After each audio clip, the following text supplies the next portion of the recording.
The Montana sun hung merciless in the cloudless sky, beating down on the parched earth like a blacksmith's hammer on glowing iron. It was the summer of 1878, and the territory hadn't seen proper rain in near 2 months.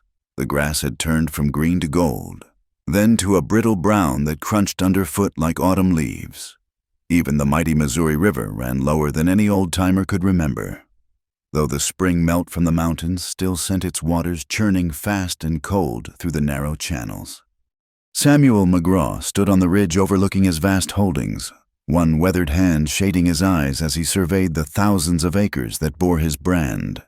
At 34, he cut an imposing figure against the sky, tall and lean, with shoulders broadened by years of ranch work and a face carved by wind and sun into something that might have been handsome if it ever smiled.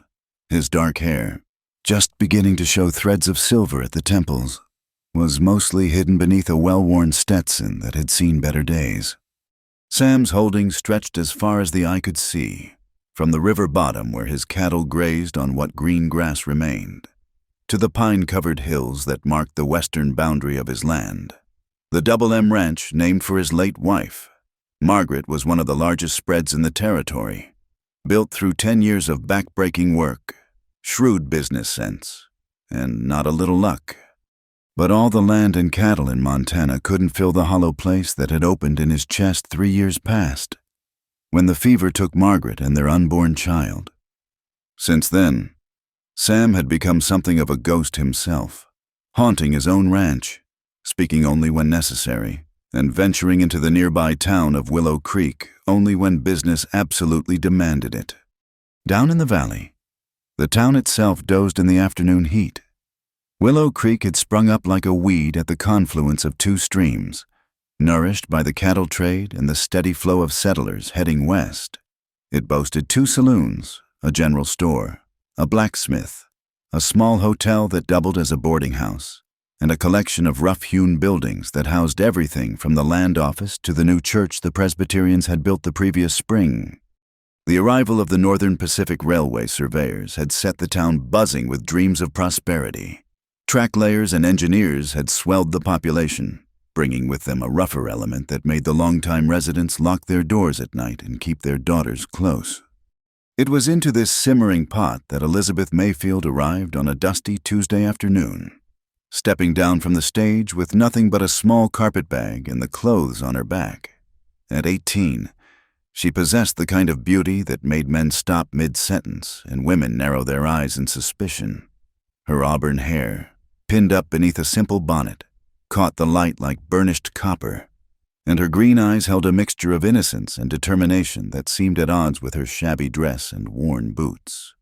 Miss Mayfield, the voice belonged to Mrs. Pemberton, who ran the boarding house with an iron fist and a tongue sharp enough to fillet a fish. I expected someone older. Elizabeth lifted her chin, a gesture she'd practiced on the long journey from St. Louis. I assure you, Mrs. Pemberton, I'm quite capable of hard work. My references. Yes, the older woman waved a dismissive hand.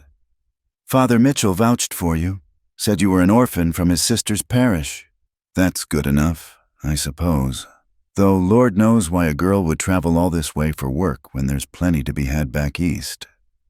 Elizabeth didn't answer. She couldn't very well explain about Timothy Hartwell, her guardian son, and his increasingly bold advances, or how she'd fled in the night with only the money she'd saved from taking in mending, just enough for stage fare to the farthest place she could afford. Father Mitchell's letter about his friend in Montana seeking household help had seemed like a gift from Providence. Well, don't stand there gawking, Mrs. Pemberton snapped. Get your things. You'll share the attic room with Sally, she's the cook's helper. Board comes out of your wages, and I'll have no gentlemen callers, no spirits, and no tardiness. You'll help with the cleaning, the washing, and serving meals when we're busy, which is most always. What with all these railroad folks? Elizabeth nodded and followed the woman into the boarding house, trying not to wince at the smell of tobacco smoke, sweat, and boiled cabbage that permeated the narrow hallway. The attic room was stifling, barely big enough for 2 narrow beds and a washstand.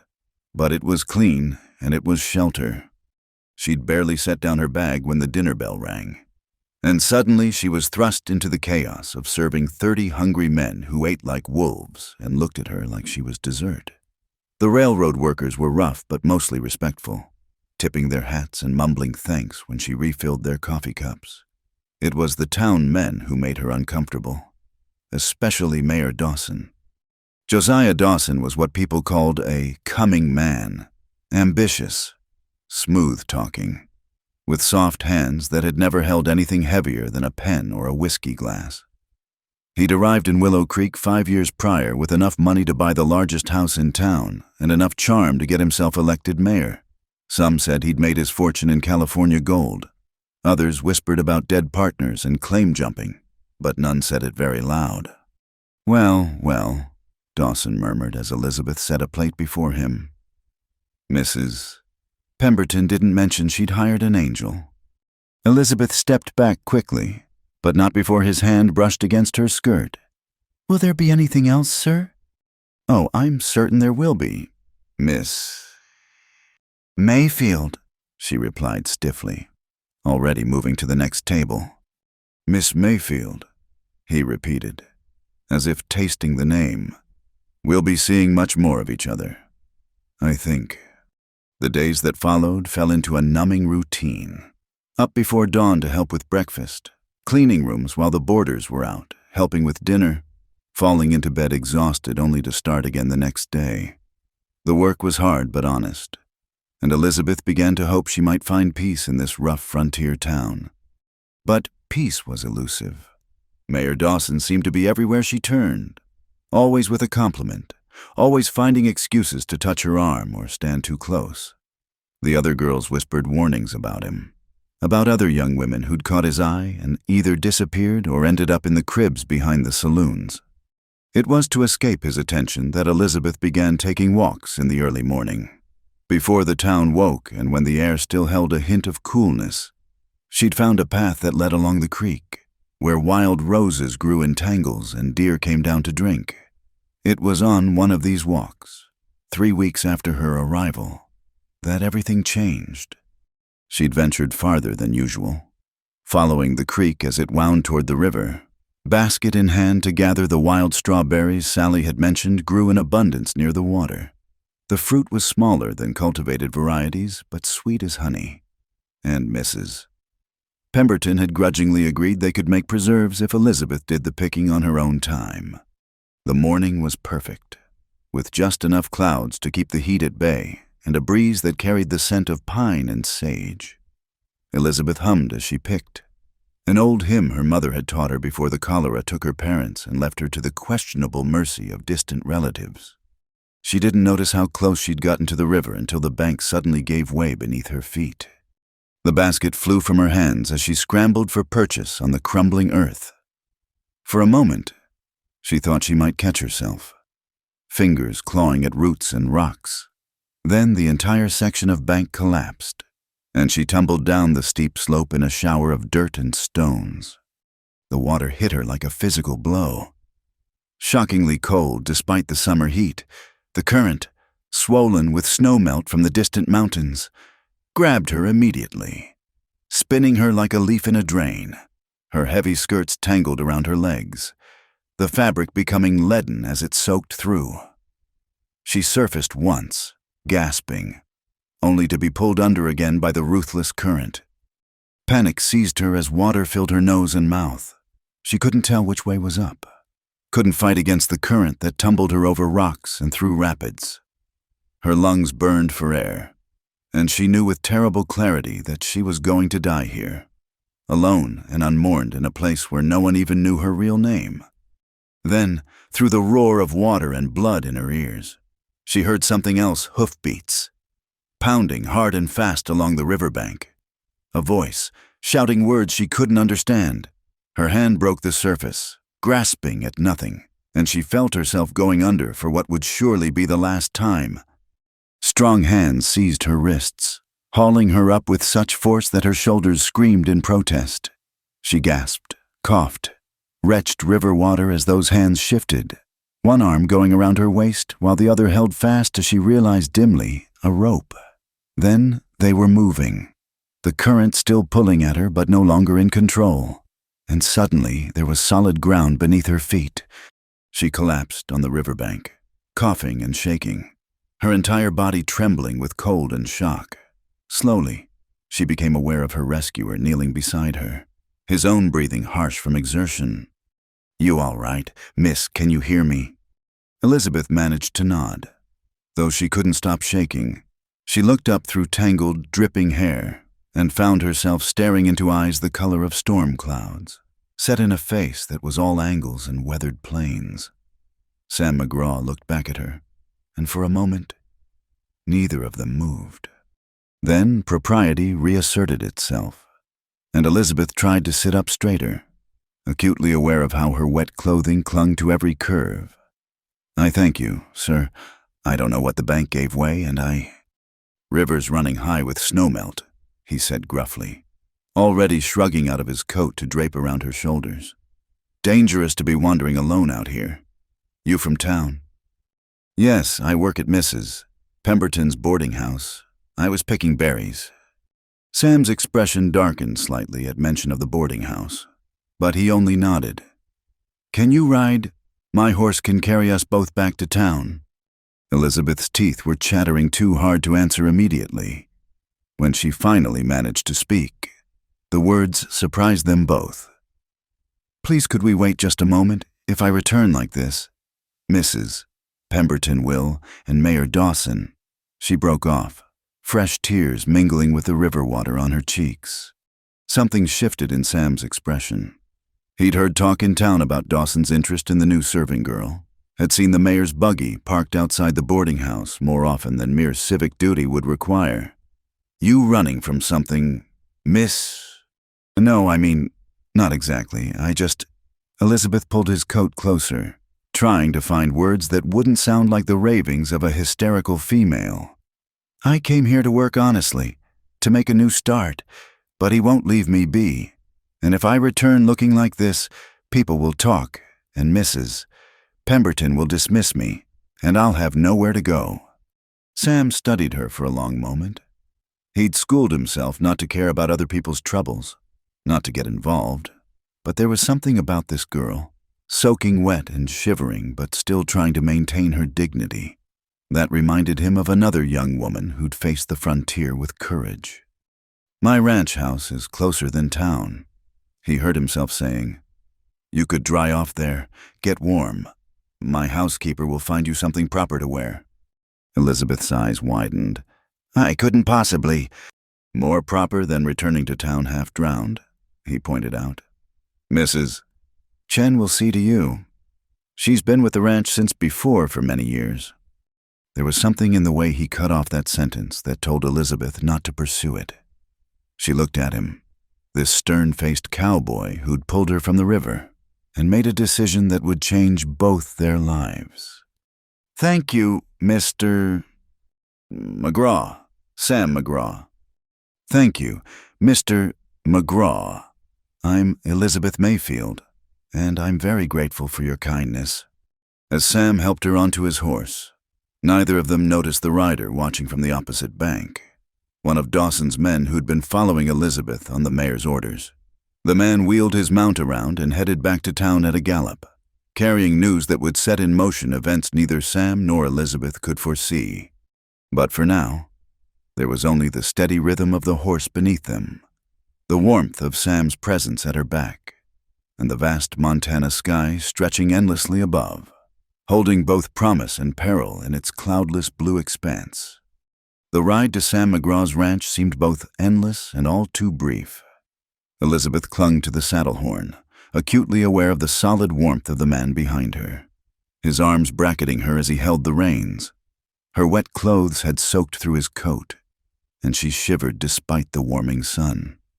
Every jostle of the horse sent fresh waves of embarrassment through her at their forced proximity. "Not much farther," Sam said, his voice a low rumble she felt as much as heard. "See that stand of Cottonwood's ranch house is just beyond." Elizabeth nodded, not trusting her voice.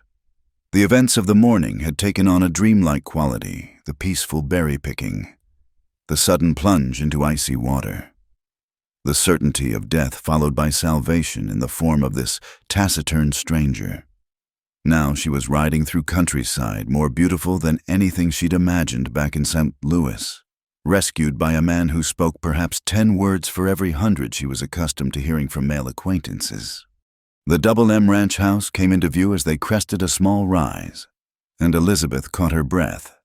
It wasn't the grand mansion some wealthy ranchers built, but rather a solid, 2-story structure of logs and stone that seemed to have grown from the land itself. A wide porch wrapped around 3 sides, and glass windows, a luxury on the frontier, caught the morning light. Barns and outbuildings were arranged with military precision, and everywhere she looked, she saw signs of prosperity tempered by practicality.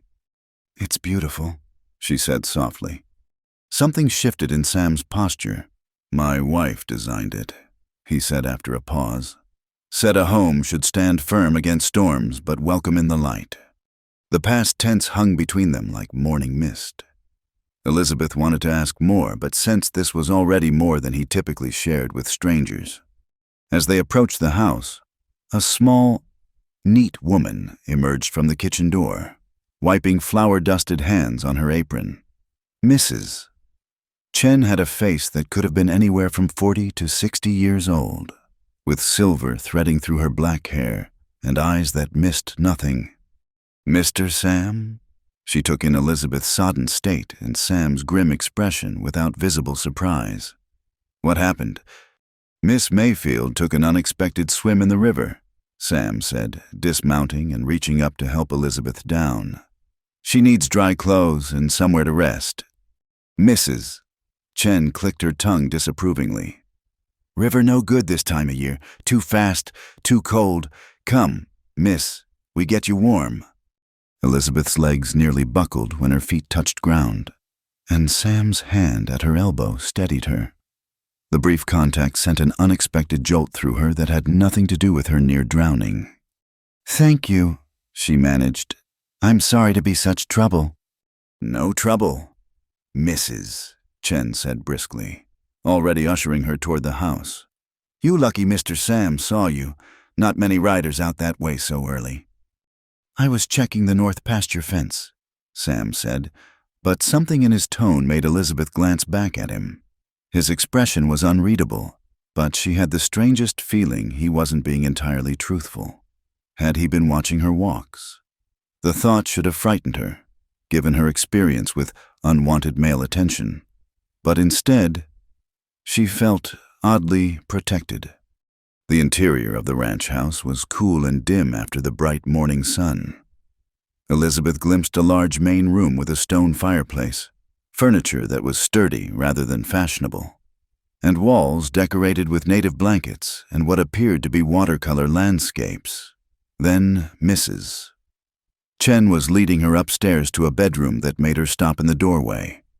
It was clearly a woman's room, from the delicate curtains at the window to the silver brush set on the dresser. Everything was clean and well maintained, but there was a stillness to the air that spoke of long absence. Was Mrs. McGraw's room. "Mrs." Chen said quietly, moving to a wardrobe and extracting clothes with careful hands. "These should fit. You're not so different in size." Elizabeth wanted to protest that she couldn't possibly wear a dead woman's clothes, but she was shivering too hard to form the words. "Mrs." Chen seemed to understand her hesitation. "Mrs. Margaret not mind," she said firmly. She had kind heart, would not want girl to catch cold from river. She laid out a simple blue calico dress, undergarments, and a shawl. "You change, then come down for tea. I make something warm for your insides." Left alone, Elizabeth stripped out of her wet things with numb fingers. The room felt like a shrine, everything exactly as its occupant had left it. A book lay open on the bedside table, poetry. She saw a half-finished piece of embroidery rested in a basket by the window. On the dresser, a daguerreotype showed a young woman with gentle eyes and a sweet smile. standing beside a younger version of Sam who looked like he knew how to laugh. The clothes fit well enough, though Elizabeth felt like an imposter wearing them. She used the silver-backed brush to work the tangles from her hair, then pinned it up as best she could. In the mirror, a pale stranger looked back at her, eyes too large and a face still pinched with cold and shock. Downstairs, she found Mrs. Chen had laid out tea and what looked like fresh-baked biscuits in a sunny kitchen. Sam was nowhere to be seen. "Mr. Sam, checking horses." "Mrs." Chen said, pouring tea that steamed fragrantly. "Drink is special blend, good for shock." Elizabeth wrapped her hands around the cup gratefully. "You've been very kind, both of you." "Mrs.?" Chen studied her shrewdly. "You new girl at boarding house? Heard talk in town." Heat that had nothing to do with the tea flooded Elizabeth's cheeks. "What kind of talk?" "Kind that worries good people. Mayor Dawson not good man. You right to be careful." Elizabeth's cup rattled against the saucer as she set it down. "I haven't encouraged him. I've done nothing wrong." "Did not say you did, Mrs." Chen's voice was gentle but firm. "But men like him not care about right or wrong, care only about what they want." The kitchen door opened, and Sam entered, removing his hat and hanging it on a peg by the door. He'd changed his wet shirt for a dry one, and his hair was damp where he'd apparently dunked his head in the horse trough. "Feeling better?" he asked Elizabeth. "Yes, much, thank you. I need to get back to town. Mrs. Pemberton will wonder where I am." "Sam and Mrs." Chen exchanged a look Elizabeth couldn't interpret. "About that," Sam said slowly. "One of my hands just rode in from town. Says there's already talk about you being missing. Dawson's got men out looking." Elizabeth's blood ran cold. "Looking for me? But why would he?" "Man saw us riding out together," Sam continued. "By now, half the town probably thinks you've run off or worse." "But that's ridiculous. I fell in the river. You saved my life." "Truth doesn't travel as fast as gossip, Mrs." Chen observed. Elizabeth pressed her hands to her temples, trying to think. If she returned now, would anyone believe her story, or would they assume the worst, that she'd arranged a assignation with the wealthy rancher, that she was exactly the type of loose woman Mayor Dawson had been suggesting she was? "I have to go back," she said desperately. "If I don't, I'll lose my position." "If you go back now, looking like you've spent the morning here, you'll lose more than that," Sam said bluntly. "Dawson's been telling folks you've been making eyes at him, playing hard to get, if he finds you here." "But I haven't. I've done everything I can to avoid him." "I know that." Sam's voice was surprisingly gentle. "But Dawson's got the town council in his pocket and enough money to make his version of events stick." Elizabeth felt tears threaten. Everything she'd worked for, the fresh start she'd sacrificed so much to achieve, was crumbling around her. "Then what am I supposed to do?" Sam was quiet for a long moment, staring out the window at something only he could see. Finally, he turned back to her. "You could stay here for a few days. Let the talk die down, Mrs. Chen could use help with the spring cleaning, and I'd pay fair wages." "Stay here, but wouldn't that just confirm what people are saying?" "Not if we handle it right." He moved to the window, hands clasped behind his back. "I send word to town that I found you half drowned, that Mrs. Chen is caring for you until you're recovered. Make it clear it's temporary employment, all proper and respectable." Elizabeth looked between Sam and Mrs. Chen, trying to read their expressions. "Why would you do this for me? You don't even know me." Sam turned from the window, and for just a moment, she saw something raw and painful in his eyes. "Because I know what it's like to have your life torn apart by circumstances beyond your control. And because—" He stopped, jaw tightening. "Because it's the right thing to do." Mrs. Chen nodded approvingly. "You stay. I make sure all is proper.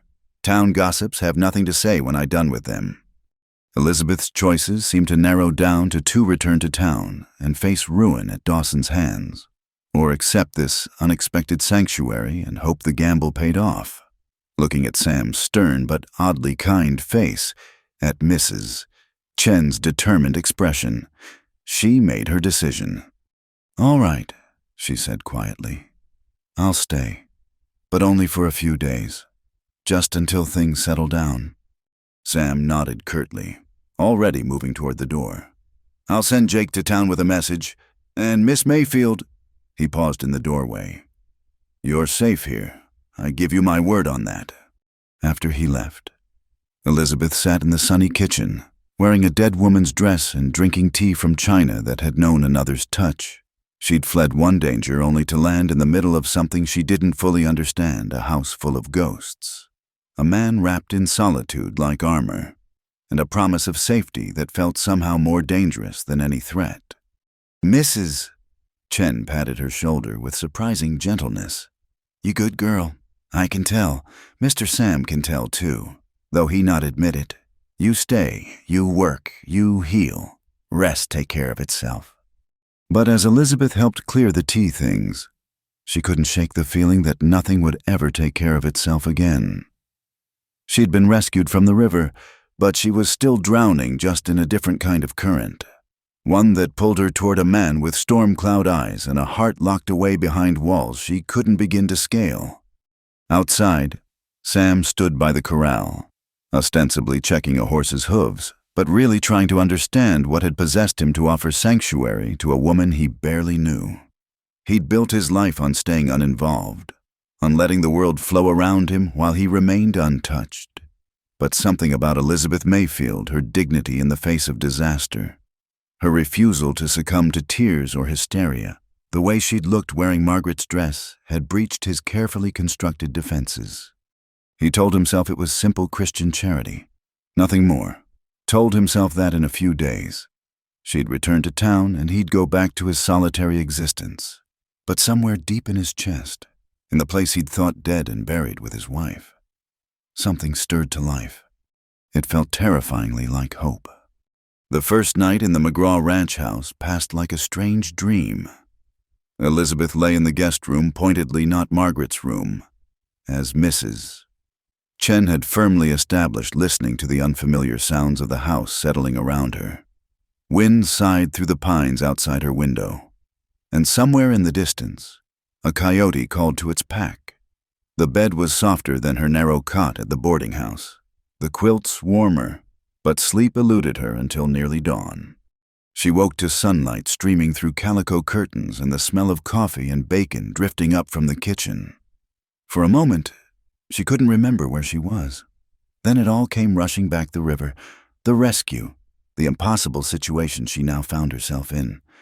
Dressing quickly in another borrowed dress, this one a practical brown wool that Mrs. Chen had produced from somewhere, Elizabeth made her way downstairs.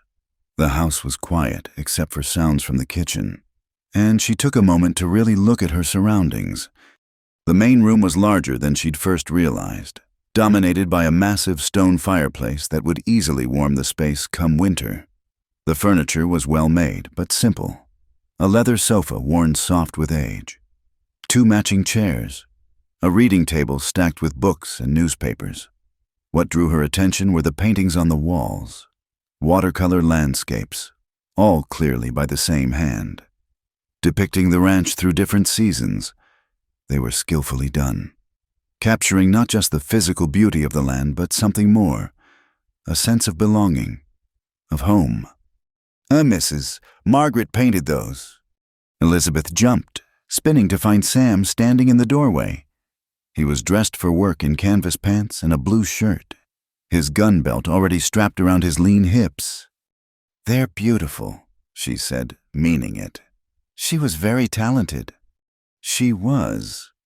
Sam moved to stand before one, painting a view of the ranch in spring, with wildflowers carpeting the meadow. Said she wanted to capture every mood of this place, so we'd never forget how blessed we were to be here.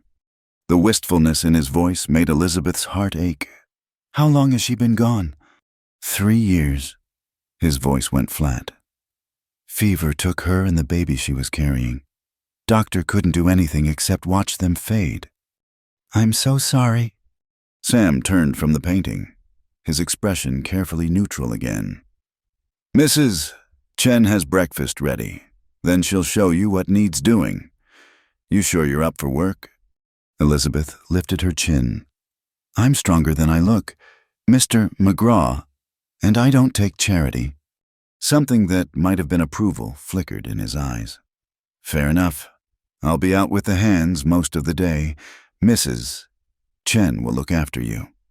He left without further conversation, and Elizabeth made her way to the kitchen where Mrs. Chen had laid out a feast: eggs, bacon, biscuits with honey, and coffee strong enough to float a horseshoe. Eat, the older woman commanded. Need strength for work. As Elizabeth ate, Mrs. Chen outlined the tasks ahead. The house, while clean, needed its spring-refreshing carpets beaten, windows washed, curtains aired. The kitchen garden needed planting. The preserves in the cellar needed organizing, and there was always mending to be done. Is it just you managing all this? Elizabeth asked. And Cookie, who feeds the hands? Sometimes hire girls from town for heavy cleaning, but Mrs. Chen shrugged eloquently. Mr. Sam not like strangers in house much now. They started with the upstairs rooms, opening windows to let in the fresh morning air. Elizabeth quickly learned that Mrs. Chen's standards were exacting but fair, and the older woman worked alongside her rather than simply supervising. As they worked, Mrs. Chen shared stories of the ranch's early days, painting a picture of a very different Sam McGraw, one who laughed easily and threw parties that brought neighbors from miles around. Hey, different man then. Mrs. Chen said, attacking a window with vinegar and newspaper. Miss Margaret bring out best in him after she gone. She shook her head. He turned into ghost. Work, eat, sleep, but not really living. Elizabeth wrung out her cleaning rag thoughtfully. He seems successful enough. The ranch is prosperous. Money not everything. Man need purpose beyond cattle and land. Need reason to wake up that not just habit. They worked in companionable silence for a while. Moving from room to room, Elizabeth noticed that Margaret's room remained closed, and Mrs. Chen made no move to enter it. The other bedrooms were clearly unused. Dust covers over the furniture. A sad emptiness to spaces that should have held life. It was late morning when they heard horses in the yard. Looking out the window, Elizabeth saw Sam returning with several of his men. They were dusty and tired looking, and one appeared to be injured, holding his arm close to his body. Trouble, Mrs. Chen muttered, already heading for the stairs. Elizabeth followed, reaching the porch as the men dismounted. The injured man, a young cowhand who couldn't have been more than 20, was pale beneath his sun-weathered skin, blood seeping through his shirt sleeve. What happened, Mrs.? Chen demanded. Wire fence, Sam said curtly. Cut deep. Jake, help him into the kitchen. As the men moved inside, Elizabeth caught Sam's arm. Is there a doctor? 2 hours away in Billings, Mrs. Chen can handle it. But he looked worried. In the kitchen, Mrs. Chen was already assembling supplies, clean cloths, a bottle of whiskey, needle and thread. When she cut away the cowhand's shirt, Elizabeth gasped. The wire had laid his arm open from elbow to wrist, a deep, ugly gash that bled freely. Need help, Mrs. Chen said. Miss Elizabeth, you steady. Elizabeth had helped tend injuries at the orphanage, though nothing this severe. Tell me what to do. For the next hour, she served as Mrs. Chen's assistant, holding the wound closed while the older woman's sure hand stitched it shut. The cowhand Tom, she learned, gritted his teeth and bore it well, though sweat beaded his forehead and his face went gray. Sam stood by, offering occasional words of encouragement to his man. Elizabeth was aware of his presence like a warmth at her back, solid and reassuring. When Tom finally fainted from the pain, Sam caught him before he could fall from the chair. "He'll need watching." "Mrs.," Chen said, tying off the last stitch. "Fever might come." "I'll sit with him," Elizabeth offered. "I've done it before." Sam looked at her, really looked at her, and Elizabeth felt that searching gaze like a physical touch. "You don't have to." "I want to help, please." They moved Tom to a small room off the kitchen that served as an infirmary of sorts.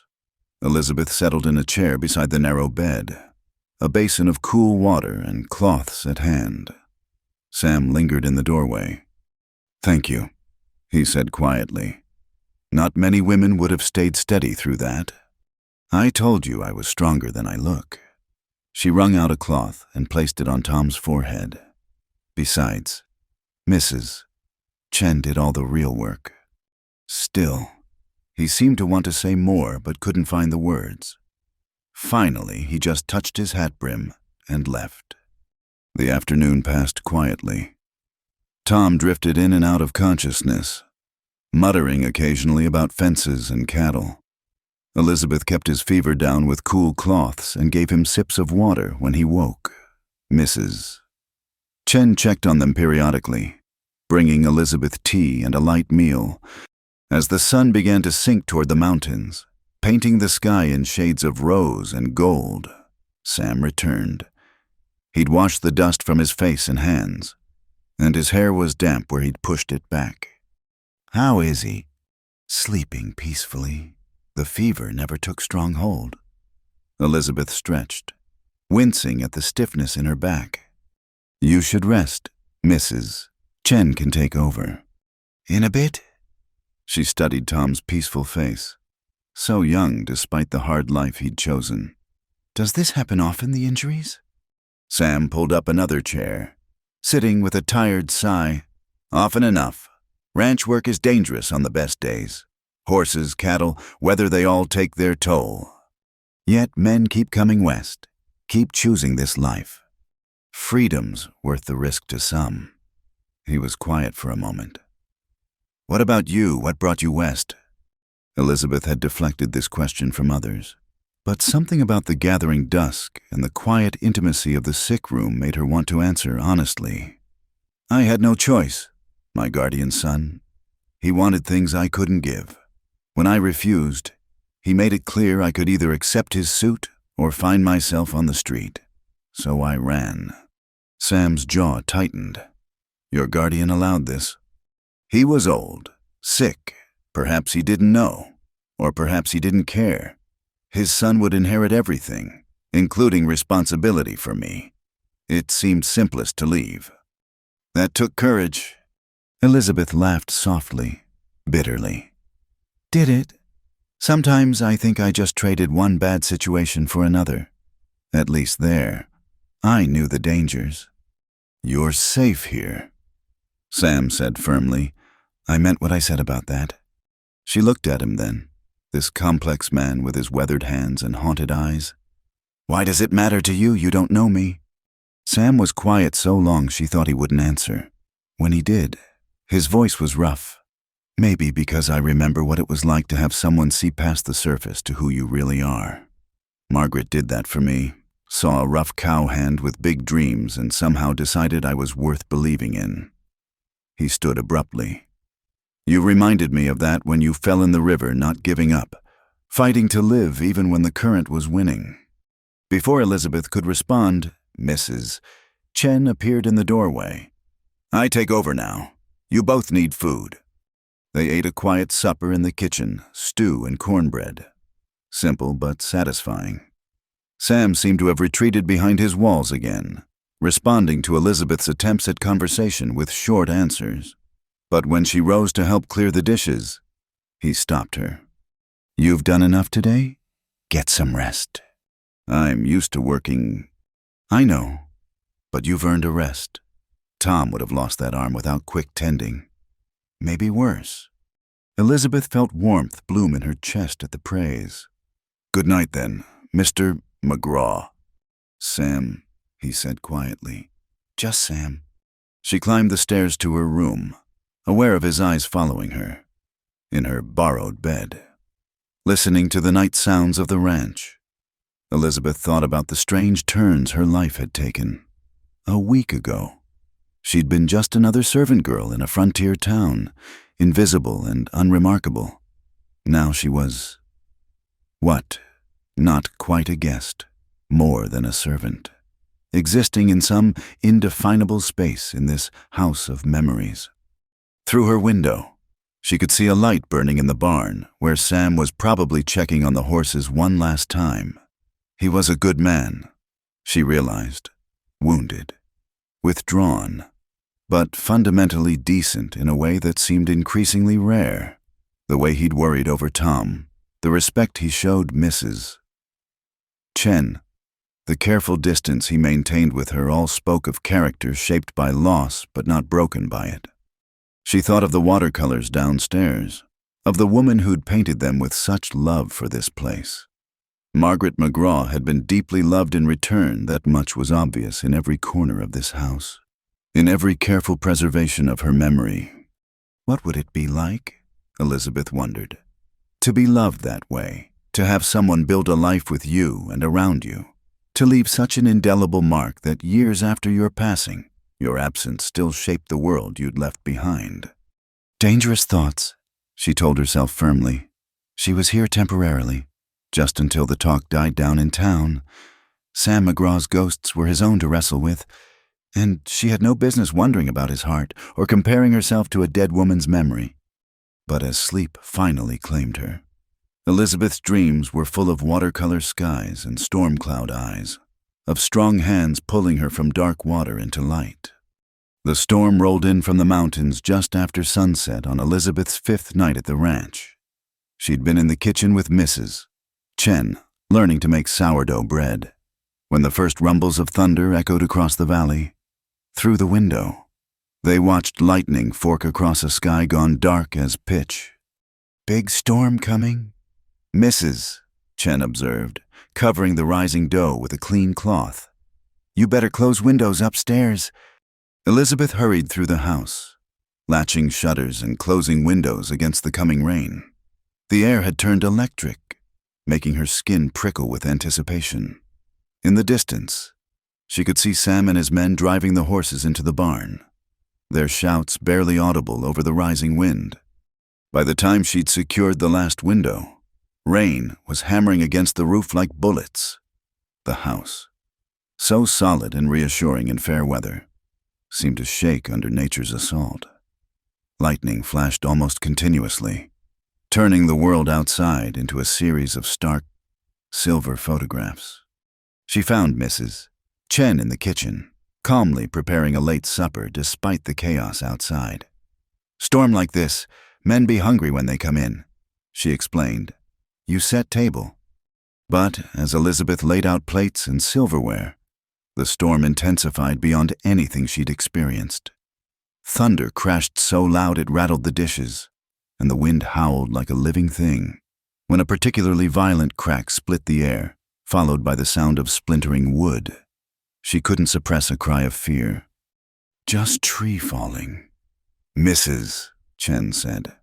But Elizabeth caught the worried look she cast toward the window. Sam burst through the kitchen door, water streaming from his slicker. Everyone accounted for. He reported to Mrs. Chen. "Lost some shingles off the bunkhouse, but nothing that can't wait till morning." His eyes found Elizabeth, taking in her pale face and white-knuckled grip on the back of a chair.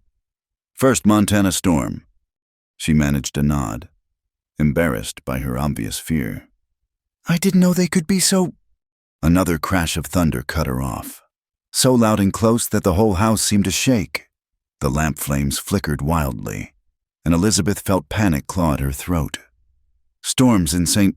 Louis had been tame affairs compared to this raw display of nature's power. "You get used to them," Sam said, shedding his wet coat. But his eyes remained on her face, noting her trembling hands. They ate supper to the accompaniment of nature's fury. The men trooped in, wet and tired but cheerful enough, filling the kitchen with rough jokes and talk of cattle and weather. Elizabeth tried to focus on serving, on being useful. but every crash of thunder made her flinch. When the meal was finished and the hands had returned to the bunkhouse, Sam lingered. "You all right?" "Of course." But her voice shook, betraying the lie. "Mrs." Chen looked between them. "I go check supplies in cellar," she announced, though Elizabeth was fairly certain she'd checked them that morning. "Make sure nothing flooding."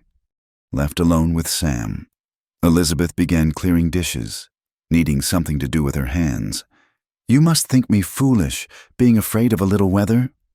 "Nothing little about a Montana thunderstorm."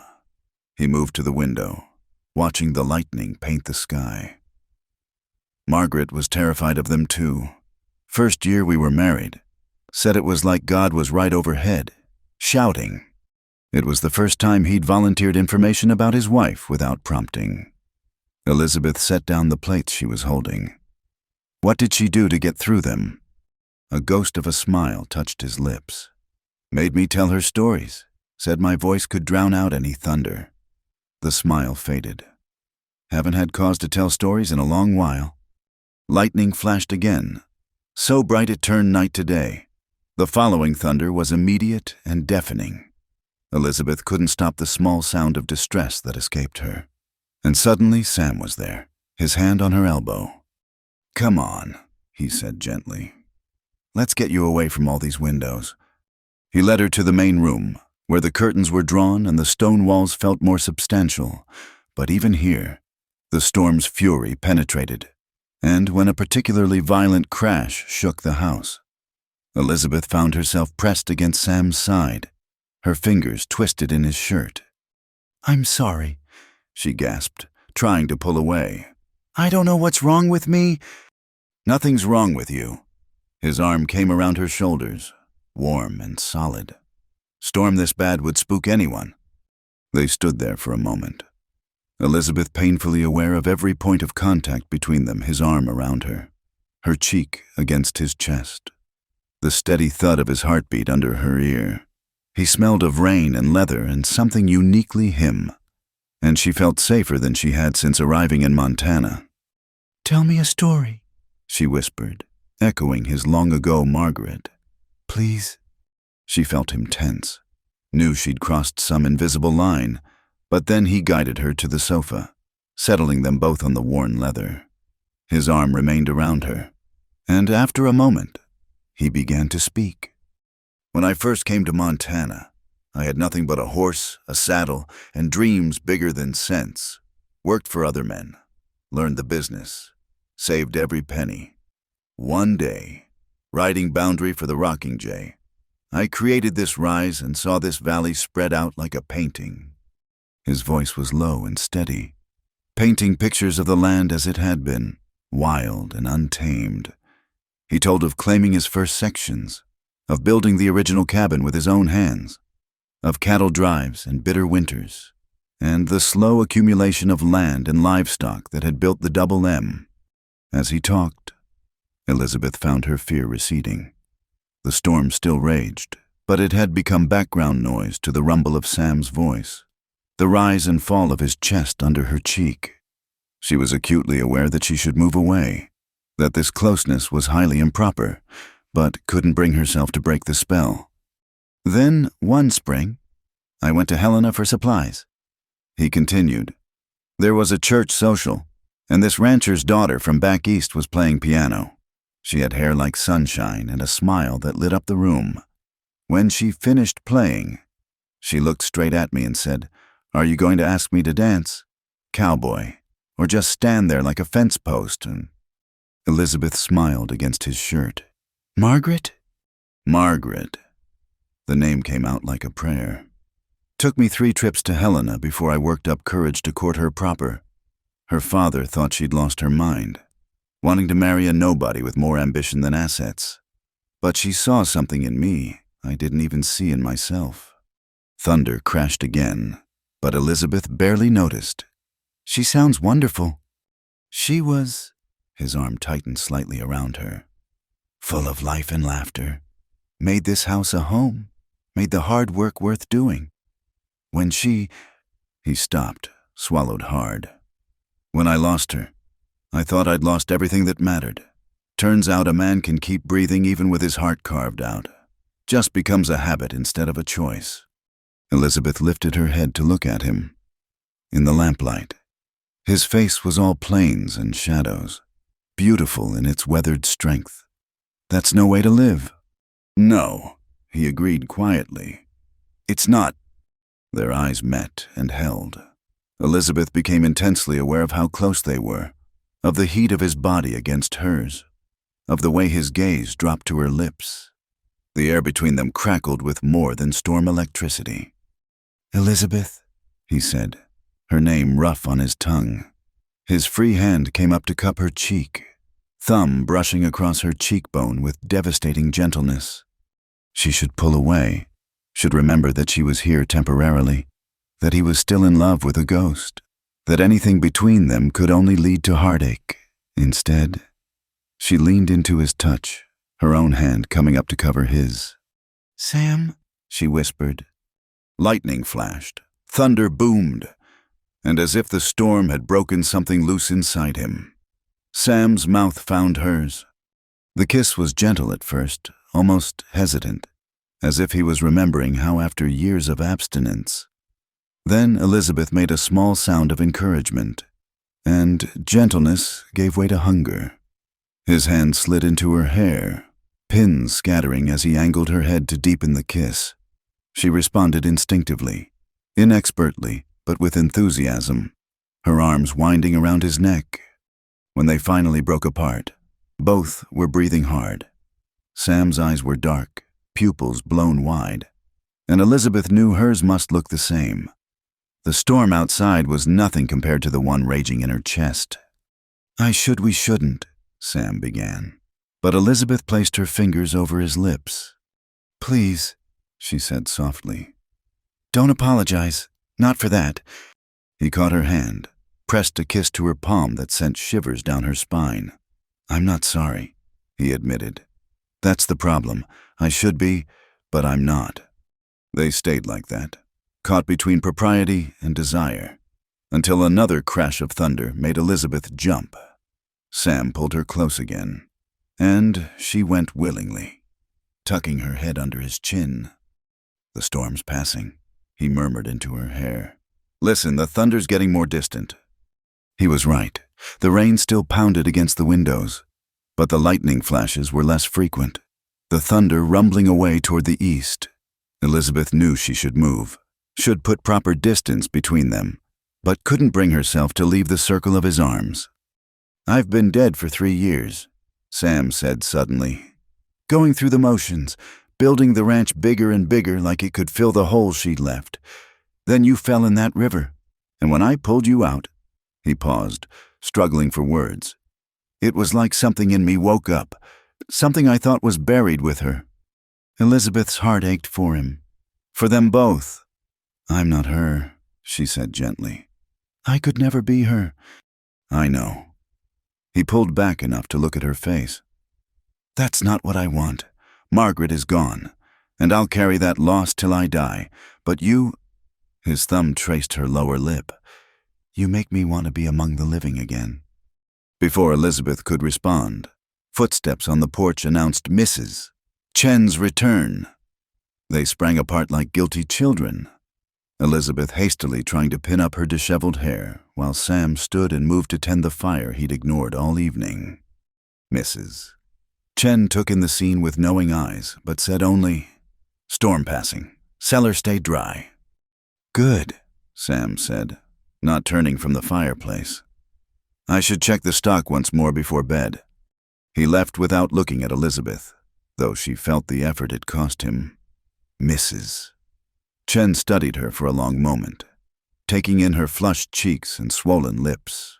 "You careful, Miss Elizabeth," she said finally. "Man's heart like wounded animal dangerous when it starts to heal." Elizabeth nodded, not trusting her voice.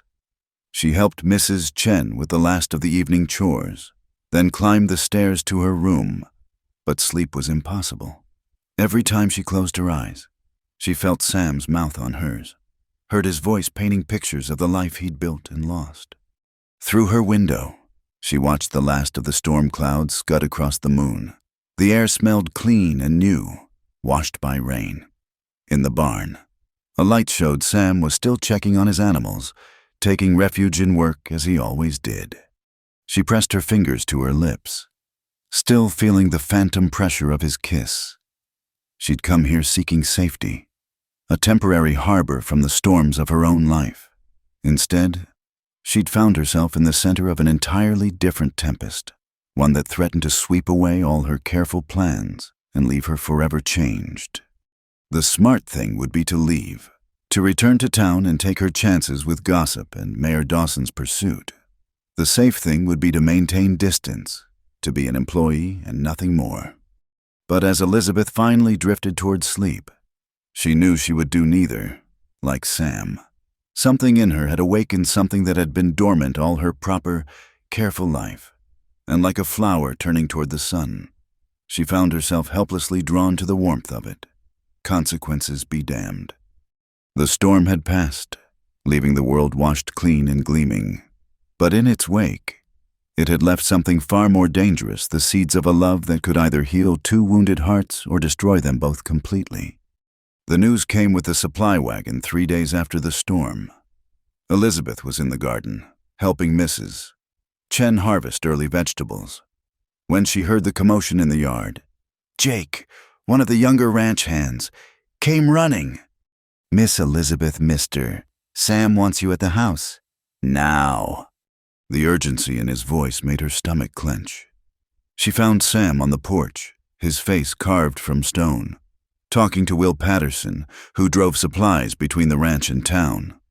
"Tell her what you told me," Sam said tersely.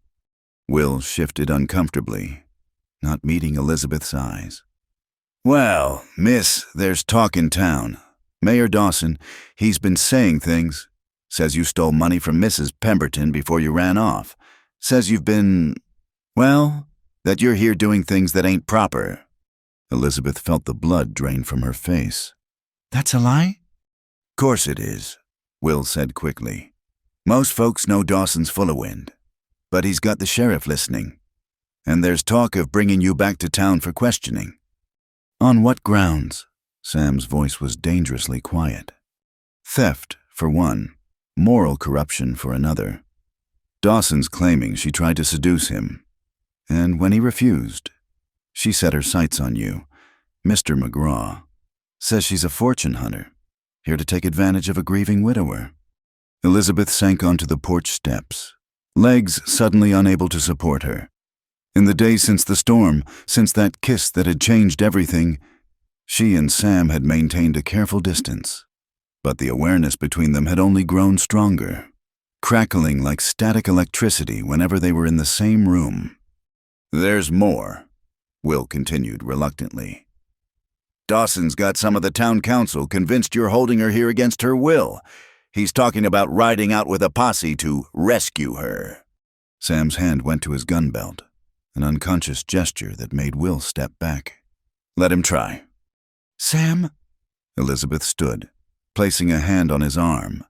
The touch sent fire through her veins, but she ignored it. "I should go back, face these accusations. Running only makes me look guilty." "Like hell."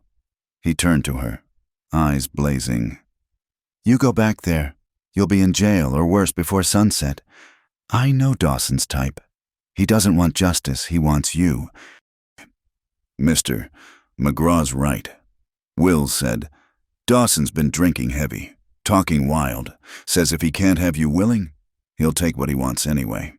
Sheriff Bridger's trying to keep him in line, but Dawson owns half the sheriff's markers." Sam finished grimly. "Will, I appreciate the warning. You best head back before you're missed." After Will left, Elizabeth stood frozen on the porch, the weight of her situation crushing down on her. She'd fled one predator only to find another, and now her presence here endangered not just herself but Sam and everyone on the ranch. "I've ruined everything," she whispered. "I should leave. Go somewhere else. Start over again." "Stop!" Sam caught her shoulders, turning her to face him. "You're not going anywhere." But the ranch, your reputation. To hell with my reputation. His hands gentled on her shoulders. Elizabeth, look at me. She raised her eyes to his, saw determination mixed with something else, something that made her breath catch. I've been dead for 3 years, he said roughly, just going through the motions, building this ranch like it meant something when nothing meant anything anymore. Then you came along, and suddenly I remember what it feels like to want to wake up in the morning. I'll be damned if I let Dawson or anyone else take that away. Send riders to the neighboring ranches, he called to Jake. Tell them we might have trouble coming, and post watches on all the roads to town. The next 2 days passed intense preparation. Sam's men, loyal to their boss, prepared for possible conflict with grim determination. Mrs. Chen moved through the house like a general preparing for siege, stocking supplies and checking window shutters. Elizabeth tried to help where she could, but the weight of being the cause of such upheaval sat heavy on her shoulders. She found herself repeatedly drawn to Margaret's watercolors, studying the peaceful scenes of ranch life that seemed so at odds with current reality. She painted that the summer before she died, Sam said, finding her in front of a painting of cattle grazing in a wildflower meadow. Said she wanted to remember every perfect day. She loved this place. She loved life, Sam corrected. The ranch was just where she chose to live it. He stood beside her, close enough that she felt his warmth. She would have liked you. Elizabeth turned to him, surprised. You think so? I know so. Margaret had a gift for seeing people's true nature. She would have seen your strength, your courage, would have admired how you faced everything thrown at you without self-pity or surrender. The words broke something loose in Elizabeth's chest. I don't feel strong. I feel like I've brought nothing but trouble to your door. Elizabeth. He said her name like a prayer, reaching out to cup her face. The only trouble you've brought is making me feel again, making me want again. She leaned into his touch, unable to help herself. Since the night of the storm, they'd circled each other like wary animals, desire and propriety warring with every glance. But now, with danger approaching and everything uncertain, pretense seemed pointless. What do you want, Sam? She whispered. His thumb traced her cheekbone. Things I have no right to want, things that would shock you if I spoke them aloud. Tell me anyway. His eyes darkened. I want to wake up with your hair spread across my pillow. Want to build something new on this ranch, something that's ours instead of just mine and memories. Want to give you everything, my name, my protection, my heart. God help me, Elizabeth. I want to love you the way a man loves a woman when he knows she's his forever. The words hung between them, heavy with promise and impossibility.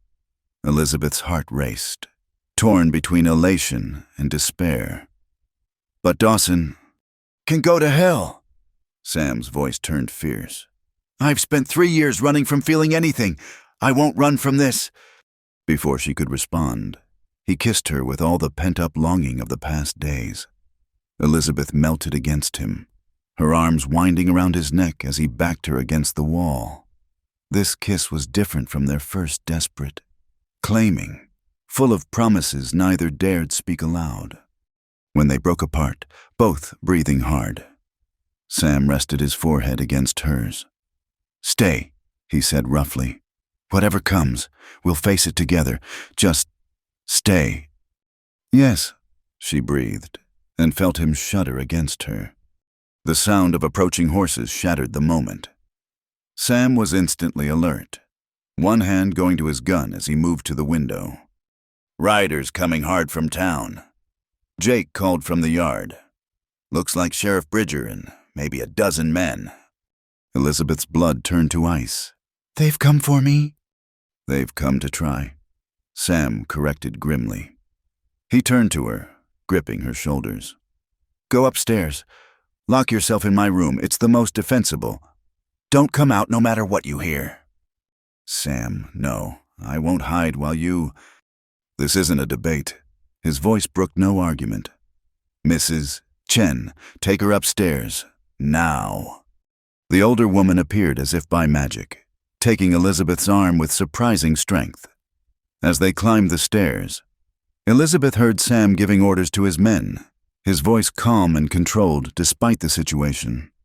Sam's room was at the end of the hall, a masculine space of dark wood and leather that smelled overwhelmingly of him. Mrs. Chen locked the door behind them, then moved to the window to peer through the curtains. "They stoppin' at the gate," she reported. "Sheriff talking to Mr. Sam." Elizabeth joined her at the window, heart pounding. She could see the cluster of riders, Mayor Dawson's bulk prominent among them. Even from this distance, she could feel the tension crackling between the two groups.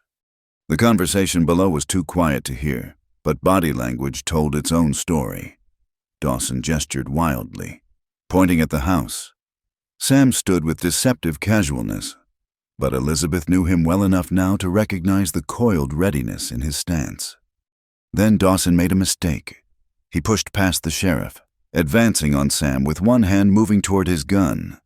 Sam moved faster than thought, his Colt appearing in his hand before Dawson could clear leather. "No," Elizabeth pressed her fist to her mouth. But Sam didn't fire. He held Dawson at gunpoint, saying something that made the mayor's face purple with rage. Sheriff Bridger intervened, placing himself between the two men, hands raised placatingly. The standoff stretched for long minutes. Then, incredibly, the posse began to withdraw. Dawson was the last to go, shaking his fist and shouting something that was probably threats. Sam watched until they were out of sight, then holstered his gun and turned back to the house. Elizabeth was at the bedroom door before Mrs. Chen could stop her, flying down the stairs and into Sam's arms. He caught her, holding her tight enough to crack ribs. "It's all right," he murmured into her hair. "They're gone." "What happened? What did you say?" Sam pulled back enough to look at her face. "I told them the truth, that you were here of your own free will, employed fairly, and that any man who tried to take you against that will would answer to me. Then I reminded Dawson about certain business dealings he wouldn't want made public." "Blackmail." "Insurance," Sam corrected. "Man like Dawson always has secrets. I just happen to know where some bodies are buried, so to speak." Elizabeth searched his face. "Will they come back?" "Maybe. But Bridger's not fool enough to start a range war over Dawson's wounded pride. And the other ranchers won't support him. Got messages back today that they stand with me." Relief made her knees weak. Sam guided her to a chair, kneeling beside it to stay at eye level. "But this isn't over, Elizabeth. Dawson won't give up easy. We need to think about the future." "What future?" she asked bitterly. "I'm a scandal waiting to happen. My very presence here." "Could be made respectable," Sam said quietly.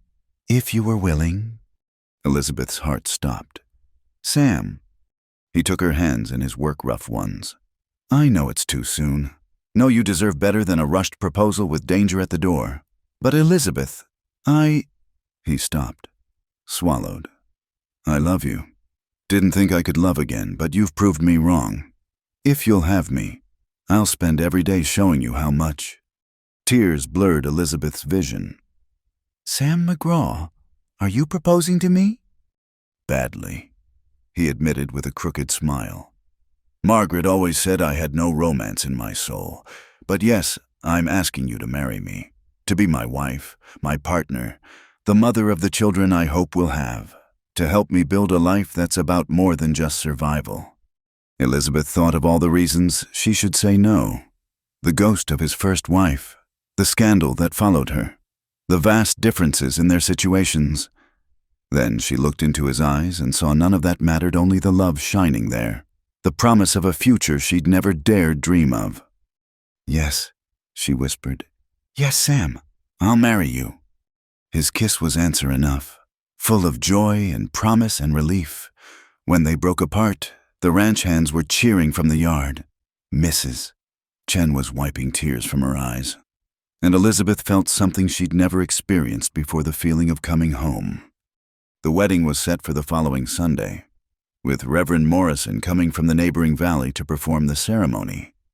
Word spread quickly through the territory Sam McGraw was taking a new bride, and Mayor Dawson's reaction was predictably venomous. "He's planning something," Sheriff Bridger warned, having ridden out to the ranch personally.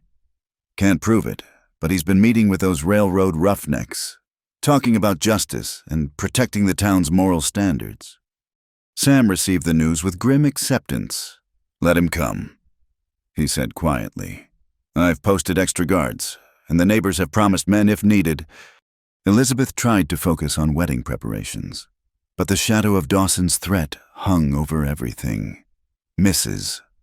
Chen had thrown herself into planning with determined enthusiasm, transforming the ranch house with wildflowers and ribbons. Elizabeth found herself standing before Margaret's wardrobe, where Sam had suggested she might find a suitable dress. "I can't wear her wedding dress," Elizabeth protested when Mrs. Chen produced an elegant creation of ivory silk and lace.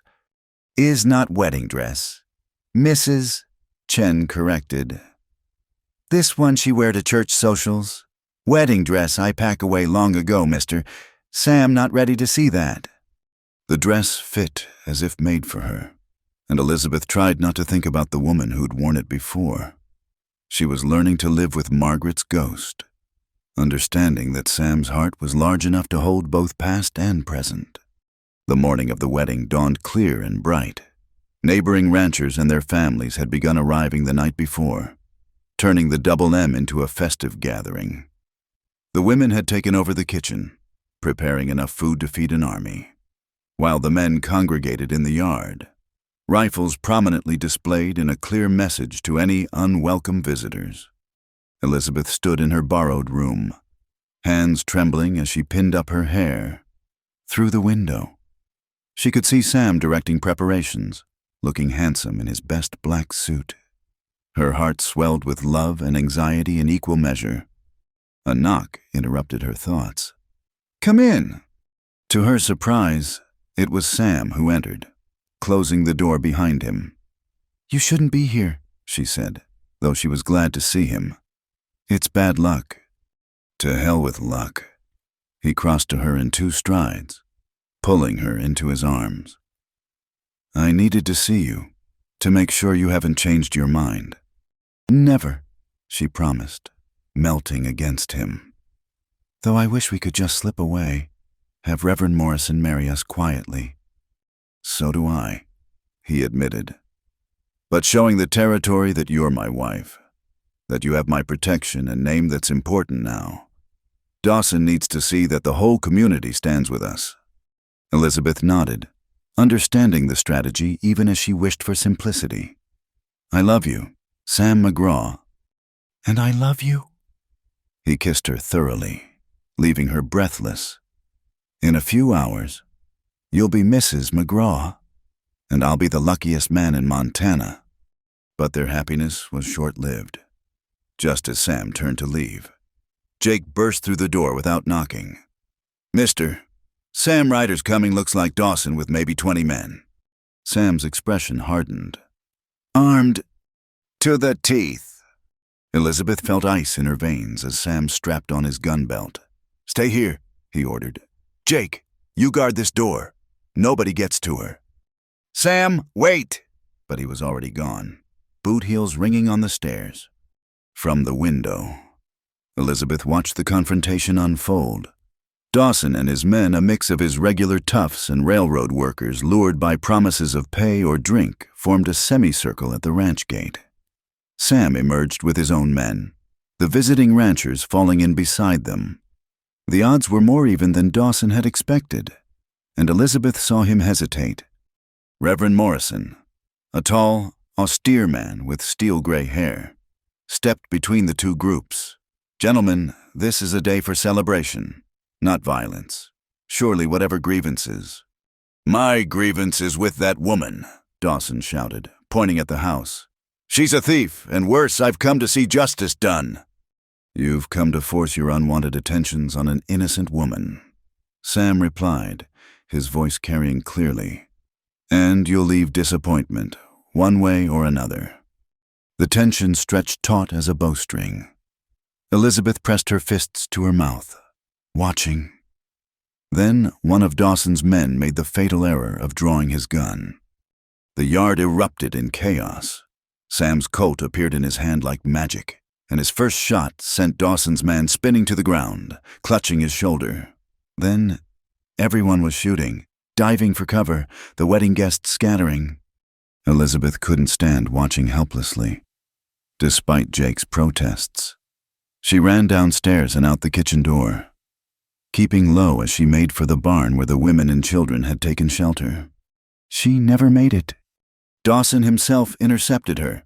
Having circled around during the gunfight, his meaty hand closed on her arm, yanking her against him. "Got you now, girl," he snarled, breath hot with whiskey. "Let me go," Elizabeth struggled, but he was too strong. "You're coming with me. We'll see how high and mighty McGraw is when I've got his woman." The words died in his throat. Elizabeth felt him stiffen, then slowly release her. Looking down, she saw the handle of Mrs. Chen's kitchen knife protruding from between his ribs. "Nobody hurt Mr. Sam's woman," Mrs. Chen said calmly from behind him. Dawson toppled forward, and Elizabeth scrambled away from his falling body. The gunfire was dying down now, Sam's men having gained the upper hand. Through the swirling dust and powder smoke, she saw Sam himself, searching frantically. "Sam," she called. "I'm here." He spun toward her voice, relief flooding his face. Then he saw Dawson's body and his expression changed. In seconds he was beside her, checking her for injuries. "I'm all right," she assured him. "Mrs. Chen, she saved me." Sam looked at his housekeeper with profound gratitude. "Thank you." Mrs. Chen shrugged. "He a bad man, now he dead man. We still have wedding." Despite everything, Elizabeth found herself laughing, slightly hysterical, but genuine. If Reverend Morrison hasn't fled in terror. The Reverend, it turned out, was made of sterner stuff. Once the wounded were tended mostly minor injuries, though 2 of Dawson's men wouldn't be walking for a while and the sheriff had taken the survivors into custody. Morrison calmly announced that a wedding would indeed take place. "Though, perhaps," he said dryly, surveying the bullet-scarred yard, "we might consider it both a wedding and a Thanksgiving service for divine protection." An hour later, Elizabeth stood beside Sam before the fireplace in the main room, surrounded by friends and neighbors. Her dress was dusty from her misadventure, and Sam had a graze on his cheek from a near miss, but neither cared. "Do you, Samuel McGraw, take this woman to be your lawfully wedded wife?" Reverend Morrison intoned. "I do," Sam said firmly, eyes never leaving Elizabeth's face. "Do you, Elizabeth Mayfield, take this man to be your lawfully wedded husband?" "I do," she whispered, tears of joy blurring her vision. "Then, by the power vested in me by God in the territory of Montana, I pronounce you man and wife. You may kiss your bride, Mr. McGraw." Sam didn't need to be told twice. He pulled Elizabeth into his arms and kissed her thoroughly, to the cheers and applause of the assembled company. When they finally broke apart, both were grinning like fools. The celebration that followed was unlike anything the Double M had seen in years. Tables groaned under the weight of food. Fiddles appeared from wagon beds, and couples danced on the porch and in the yard. Elizabeth found herself passed from one well-wisher to another, welcomed warmly into the community that had closed ranks to protect her. As the sun set, painting the sky in shades of rose and gold, Sam drew her away from the crowd. They stood together on the hill overlooking the ranch, the sounds of celebration drifting up to them. "No regrets?" he asked softly. Elizabeth looked at her new husband, this man who'd saved her life in more ways than one, and shook her head. "None, though it wasn't quite the wedding most girls dream of." Sam chuckled. "No, I suppose gunfights and knife-wielding housekeepers don't feature in many wedding plans." He sobered. "But you're safe now. Dawson's gone, and after today, Everyone in the territory knows you're under my protection. Our life can really begin." "Our life," Elizabeth repeated, savoring the words. "I like the sound of that." "There's something I want to show you," Sam said, taking her hand. He led her to Margaret's room, the one room in the house she'd never entered. Elizabeth hesitated at the threshold. "Are you sure?" "Very sure." He opened the door, revealing a space much like the rest of the house, comfortable, welcoming, but clearly unused. Sam moved to the dresser, opening a drawer to withdraw something wrapped in silk. "This was Margaret's," he said, unwrapping a delicate silver locket. "Her grandmother's before that. She always said—" His voice caught slightly. "She said it should go to the next Mrs. McGraw, to be part of the family legacy." With gentle fingers, he fastened the locket around Elizabeth's neck. It lay warm against her skin, a tangible link between past and future. "Thank you," Elizabeth whispered. "I'll treasure it." "This room has been a shrine long enough," Sam continued. "What would you think about making it a nursery, God willing? We'll need one soon enough." Elizabeth's heart swelled. "I think that would be perfect. A room full of life instead of memories." They stood together in the doorway, looking at the space that would transform from monument to hope. Below, the celebration continued, but up here, in the quiet of their new beginning, Elizabeth felt Margaret's blessing like a gentle breeze. "I love you, Mrs. McGraw," Sam murmured against her hair. "And I love you, Mr. McGraw," she replied, turning in his arms for another kiss. The stars were coming out, bright and clear in the Montana sky. Somewhere in the distance, a coyote called, and another answered.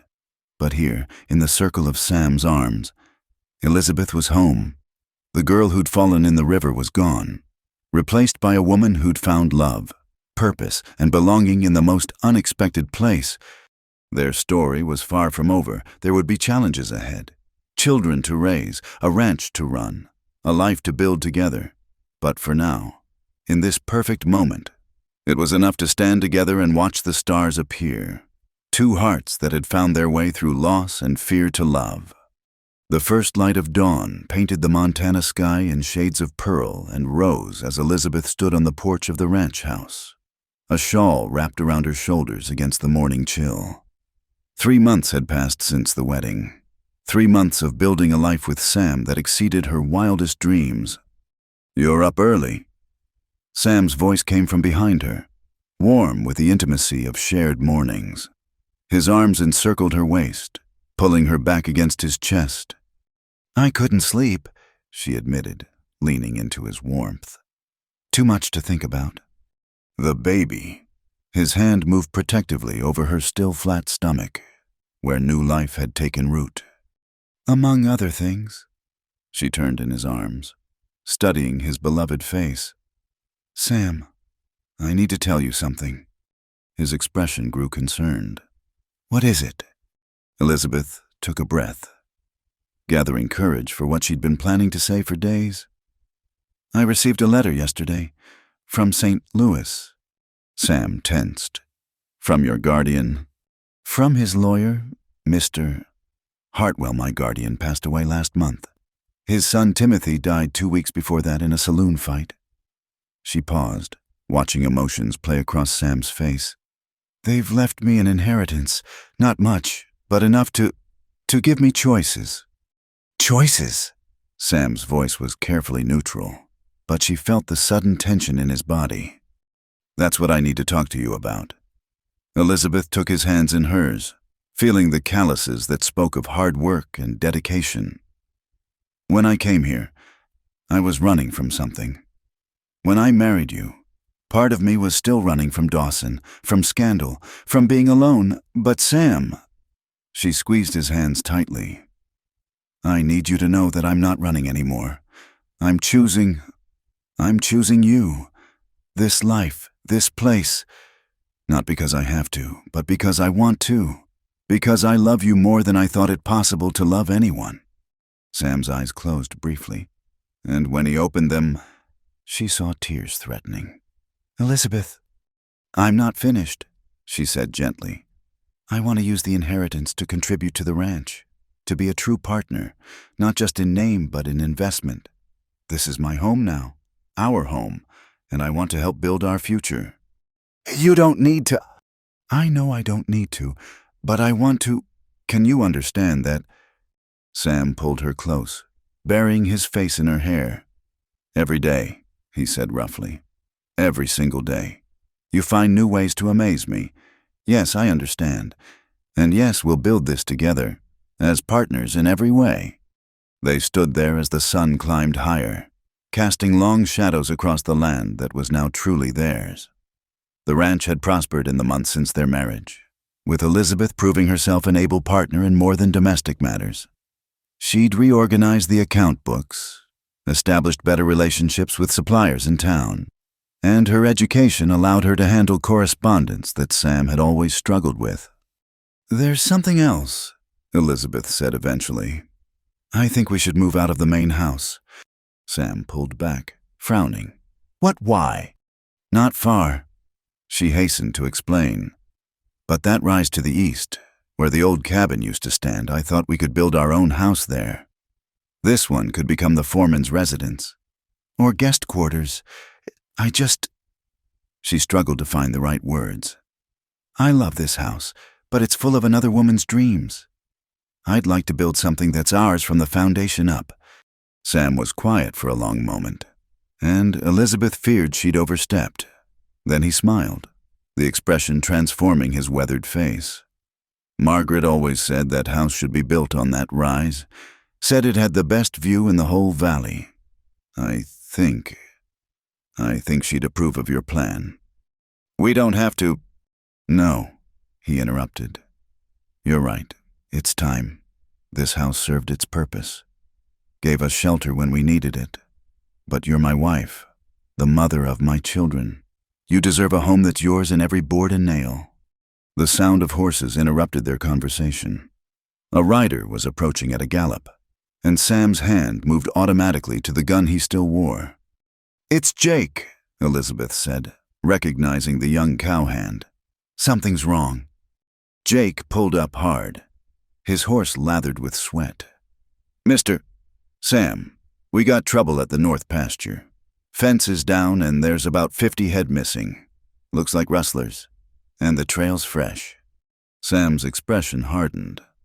"How many riders?" "4, maybe 5 from the tracks. They're heading toward the canyon country." "Saddle my horse," Sam ordered. "And get Tom, Will, and Ben. We ride in 10 minutes. "Sam, no," Elizabeth protested. "Let the sheriff handle it." "By the time we get the sheriff, they'll be in the wind with our cattle." He cupped her face in his hands. "I have to go. It's not just the money if we let rustlers take from us without response. We'll be seen as easy marks." Elizabeth wanted to argue further, but she understood the harsh realities of frontier justice. "Be careful," she whispered. "Please." "Always am." He kissed her deeply, then strode toward the barn. Mrs. Chen appeared on the porch, having heard the commotion. "Rustlers." Elizabeth nodded, arms wrapped around herself. "He has to go. I know that, but—" "But you worry is natural. Come. We make busy. Time passes faster with work." They threw themselves into preparations for the men's return, medical supplies laid out, food prepared, water heated. Elizabeth tried not to think about all the things that could go wrong, all the ways she could lose him. The sun was high when she heard horses returning. She ran to the porch, heart in throat, and nearly sobbed with relief when she saw Sam riding tall in his saddle. The men were driving the stolen cattle before them, and while Tom seemed to be cradling his arm, everyone was accounted for. "What happened?" she asked as Sam dismounted. "Caught up with them at Devil's Canyon," he reported. "They didn't want to give up the cattle peacefully. And they gave them up anyway." His expression was grim. "2 of them won't be rustling anymore. The others are tied up in the barn, waiting for the sheriff." Elizabeth helped tend Tom's arm, a graze from a bullet. Painful, but not serious. As she worked, she listened to the men's account of the chase and confrontation. It had been a near thing, with the rustlers making a stand in the rocks of the canyon. Sam's leadership and the men's loyalty had won the day, but it was a stark reminder of how quickly violence could erupt in this vast, lawless land. That evening, after the sheriff had taken the surviving rustlers away, and the excitement had died down, Elizabeth found Sam standing by the corral, watching the horses. "You're thinking about building that house," she said, reading his mood. "I'm thinking about a lot of things." He turned to her, expression serious.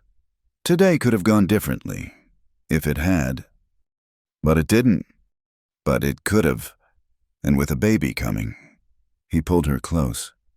"I need to know you'll be taken care of. That our child will be provided for." "We will be," Elizabeth said firmly. "Because you're careful, because you're smart, and because you're too stubborn to let rustlers or anyone else take what we've built." Despite the seriousness of the moment, Sam chuckled. "Stubborn? Am I?" "As a mule," she confirmed. "It's one of the things I love about you." They walked slowly back to the house, arms around each other. The moon was rising, full and bright, casting silver light across the land. "Tell me about this house you want to build," Sam said. Elizabeth's eyes lit up. "Well, I thought we could have a proper parlor, big enough for when the children want to put on plays, and a kitchen with windows facing east and south to catch the morning light. A study for you, with shelves for all those books you pretend you don't read." Sam laughed. "And what makes you think I read the copy of Shakespeare hidden in the barn, for one thing, the worn Bible by your bed for another?" She smiled at his surprised expression. "I notice things. Sam McGraw, it's one of my talents." "What else have you noticed?" "That you talk to the horses when you think no one's listening. That you can't pass the wild rose bush by the creek without checking if it's bloomed. That you still sometimes set an extra place at the table without thinking." Her voice softened. "That you're healing, slowly but surely. That you smile more now. That you've stopped walking like a man carrying the weight of the world." Sam stopped walking, turning her to face him in the moonlight. "You did that," he said roughly. "You brought me back to life." "We brought each other back," she corrected. "I was just as lost as you were." Sam, just better at pretending otherwise. He kissed her then under the vast Montana sky, with the night sounds of the ranch around them and their future stretching ahead like an unwritten page. When they broke apart, both were breathless. "I love you, Elizabeth McGraw," Sam said, "more than I have words to say." "Then it's lucky I have enough words for both of us," she teased, earning another laugh. They reached the house, where Mrs. Chen had left a lamp burning in the window.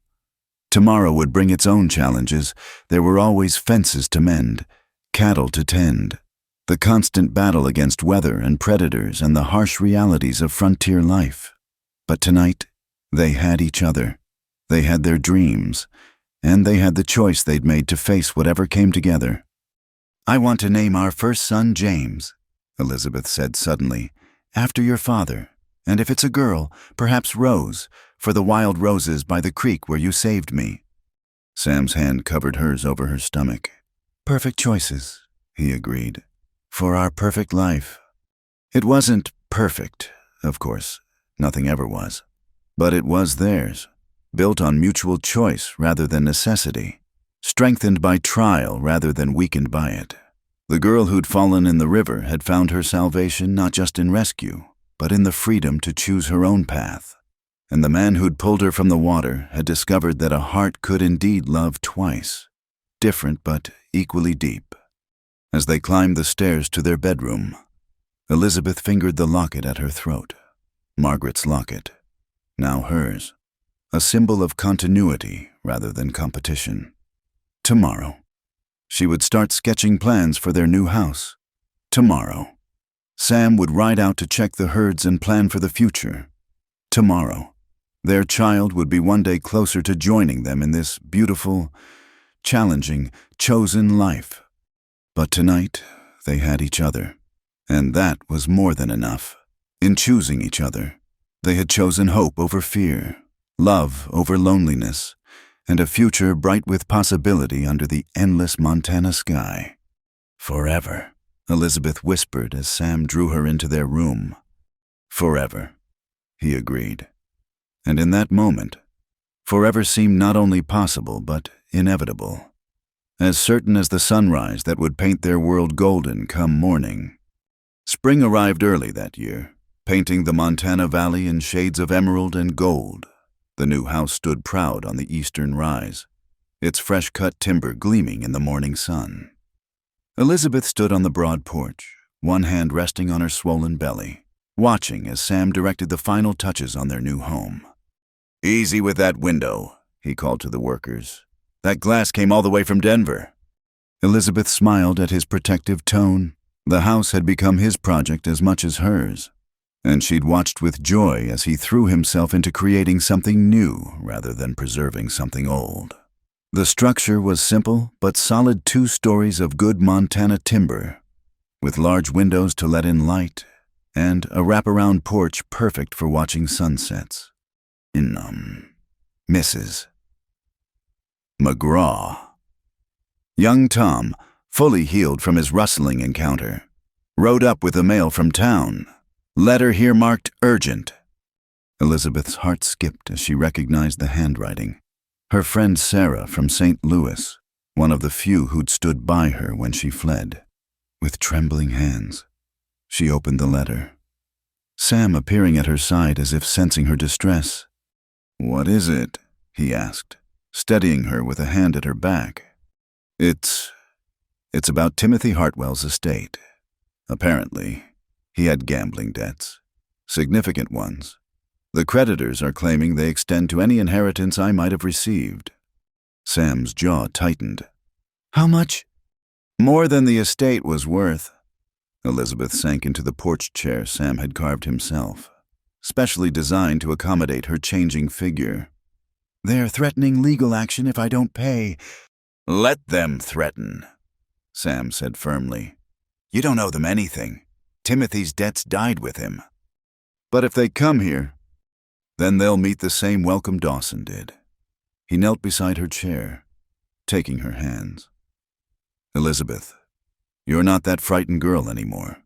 You're my wife, soon to be mother of my child. This is your land, your home. No one, not creditors, not ghosts from the past, can take that from you." His fierce protectiveness warmed her more than the spring sun. "You're right," she said, lifting her chin. "I chose this life. I won't let anyone threaten it." That afternoon, while Sam met with the cattle buyers from Billings, Elizabeth walked through their new home with Mrs. Chen. The older woman had insisted on helping set up the kitchen, her domain in both houses now. "This good room for babies," Mrs. Chen observed, standing in what would be the nursery. "Morning sun, but not too hot. Close to your room for nighttime."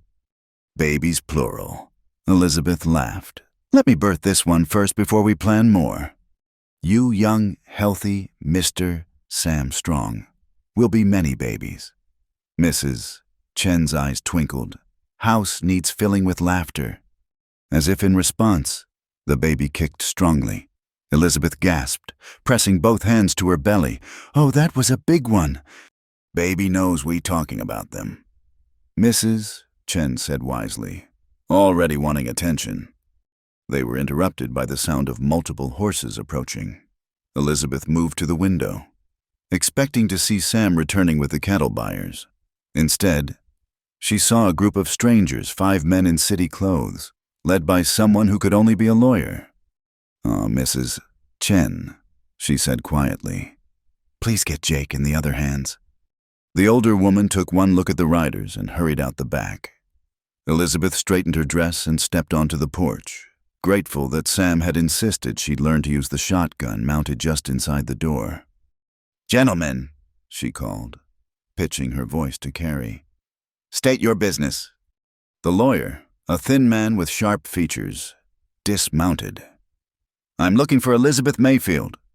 "There's no one here by that name," Elizabeth replied evenly. "I'm Mrs. Samuel McGraw." Ah, yes, the hasty marriage. The man's smile was unpleasant. "I represent the creditors of the Hartwell estate. We have documentation showing you received an inheritance that rightfully belongs to them. What I received was rightfully mine, and it's been invested in this ranch. As for Mr. Hartwell's debts, they have nothing to do with me. A court might see differently." The lawyer produced a sheaf of papers. "Especially when they learn of your colorful departure from St. Louis, theft of household items, corruption of a minor Timothy was barely 21 abandonment of your duties." "Lies," Elizabeth said flatly. "and you know it." "Perhaps, but mud sticks, doesn't it, especially to a woman who fled in the night, took up residence with a man while unmarried, caused the death of a prominent citizen." The sound of galloping horses interrupted him. Sam rounded the corner of the house at full speed, the cattle buyers and several ranch hands behind him. He dismounted in one fluid motion, positioning himself between Elizabeth and the strangers. "You gentlemen are on my land," he said, voice dangerously quiet. "You have 30 seconds to explain why I shouldn't escort you off it." The lawyer, less confident now, repeated his claims. Sam listened with growing anger, his hand resting casually on his gun. "Let me make something clear," Sam said when the man finished. "My wife owes nothing to anyone. If you think different, take it to court. But if you ever set foot on my land again, if you ever threaten or upset my pregnant wife again, you'll leave in considerably worse shape than you arrived. Do I make myself clear? You can't threaten officers of the court." "I'm not threatening." Sam's smile was cold. "I'm promising. Ask around town about what happened to the last man who threatened my wife." "Oh, wait, you can't. He's feeding worms in the cemetery." The ranch hands had formed a semicircle behind Sam, all armed, all loyal. The lawyer's companions shifted nervously. "This isn't over," the lawyer said, but he was already backing toward his horse. "Yes," Sam said firmly, "it is." They watched the men ride away, and only then did Elizabeth realize she was shaking. Sam immediately turned to her, hands gentle as they checked her over. "Are you all right, the baby?" "We're fine," she assured him, though she let him guide her to a chair. "Just angry. How dare they come here? To our home." "They won't be back," Sam promised. "I'll wire my lawyer in Billings, make sure everything's locked down legally. But Elizabeth..." He knelt before her again, a position that was becoming familiar. "You need to tell me if there's anything else. Any other threats from your past." "There's nothing," she said firmly. "Timothy is dead. His father is dead. And I have no other connections to that life." She cupped his face in her hands. "This is my life now. You, our baby, this ranch. That's all that matters." That evening, as they christened their new home with their first dinner there, Elizabeth felt the baby moving and reached for Sam's hand. He smiled as he felt the movement, wonder never fading from his expression. "Strong little one," he said, like his mother. "Or her father," Elizabeth countered. She looked around their new dining room, at the fresh walls and new beginnings it represented. "We did it, Sam. We really did it. Built something new from the ground up." "We did," he agreed. "And we'll keep building this ranch, our family, our life together." Later, as they lay in their new bed in their new room, watching the stars through windows that still smelled of fresh paint, Elizabeth thought about the journey that had brought her here. A year ago, she'd been a servant, running from unwanted attention, falling into a river that should have been her end. Instead, it had been her beginning. "Sam," she whispered in the darkness. "Thank you." "For what?" "For pulling me from that river, for seeing me as more than a scandal or a burden, for choosing me. He turned to face her, pulling her as close as her belly would allow. I didn't choose you, Elizabeth. My heart did. The moment I saw you fighting that current, refusing to give up, my heart knew. Just took my head a while to catch up. I love you, she said, feeling the baby stir between them. And I love you, both of you. He kissed her forehead, then her lips. Forever. As spring gave way to summer, their first child was born, a son they named James, who had his mother's green eyes and his father's determined chin. Mrs. Chen proclaimed him the healthiest baby she'd ever seen, while Sam walked around in a daze of wonder, as if he couldn't believe such happiness was allowed. The christening brought neighbors from miles around, filling their new home with laughter and celebration. Elizabeth stood on her porch, son in her arms and husband at her side, watching their friends and neighbors celebrate. The wild roses by the creek were in full bloom, their sweet scent carried on the breeze. No regrets? Sam asked, echoing his question from their wedding day. Only one? Elizabeth said, smiling up at him. I wish I'd fallen in that river sooner. He laughed, the sound rich and full, a man fully returned to life. I think you fell in exactly when you were meant to. She knew he was right. Everything had happened as it should. The rescue, the sanctuary, the choice to stay, the choice to love. Their story would be told in these hills for generations, perhaps growing in the telling as frontier stories do. But the truth was both simpler and more profound than any legend. A rich cowboy rescued a virgin from the river. In his cabin, he cherished her, and in choosing each other, they chose forever, not just as a word or a promise, but as a daily decision to build something beautiful from the ashes of their separate griefs. As the sun set over their valley, painting the sky in shades of rose and gold, Elizabeth knew that their real story was just beginning. There would be more children, more challenges, droughts and floods, joy and sorrow. But they would face it all together, partners in every sense, their love as enduring as the mountains that sheltered their home. Come on, Mrs. McGraw, Sam said, guiding her inside where their guests waited. Let's show off our son. Elizabeth followed her husband into their home, their son safe in her arms, their future bright with promise. She'd been rescued from more than just a river. She'd been rescued from a life half-lived. And in return, she'd rescued a grieving man from his self-imposed exile. Together, they'd built something worth having, worth fighting for, worth choosing every single day, forever. Thank you so much for listening to this Wild West love story. I hope you enjoyed following Elizabeth and Sam's journey from that fateful river rescue to their hard-won happily ever after. Where are you listening from today? I'd love to hear your thoughts about the story in the comments below. What was your favorite moment? If you enjoyed this tale of frontier romance and courage, please subscribe to Wild West Night for more stories that capture the spirit of the American frontier. Don't forget to like this video and hit that hype button to help more people discover these tales of love, adventure, and redemption in the Old West. Until next time, partners.